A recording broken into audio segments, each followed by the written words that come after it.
antara kos paling bodoh kat Malaysia adalah kos apa? Kos Mescom. Tapi kau lah bodoh. Aku sebagai orang yang tidak berada di education background dalam media ataupun seni ni sendiri, sebab aku pun buat benda yang macam konten semua kan. Aku sayang industri seni ni sebab industri seni ni satu industri yang mahal. Industri seni ni dia antara penyumbang yang terbesar betul untuk ekonomi negara tu lah kan. Number tu tak menambahkan ciri seseorang. Oh, Islam tu memang kau ni memang kurang ajar tau.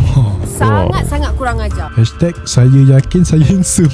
Tapi kau nak cakap yang penggiat seni tanah air yang dulu yang menaikkan nama Malaysia ni semua tu bodoh lah. Belajar ni dia bukannya belajar pasal apa yang ada di dalam buku. Contohnya problem solving. Dalam media ni apa yang penting ialah networking bagi aku. Jadi bila kau sambung belajar, keluar daripada uni, kita buat kerja kita ataupun kita buat konten kita sendiri ke apa, kita boleh buat connection dengan kawan-kawan kita tu. Betul. Sebab bidang ni perlu satu sama lain ada kebangkalian untuk saman. Jakim dia buat laporan kepada Suruhanjaya Komunikasi Multimedia Malaysia dan ambilkan tindakan selanjutnya. Itu yang akan dirisau oleh penggiat-penggiat content creator sendiri. Mungkin bila orang lain nak buat konten lepas ni perlu ada lesen lah. Disebabkan Bana ni ada fakta menarik tentang dia. Beliau gemar memakai pakaian dan jam tangan yang bertemakan pink serta watak Hello Kitty.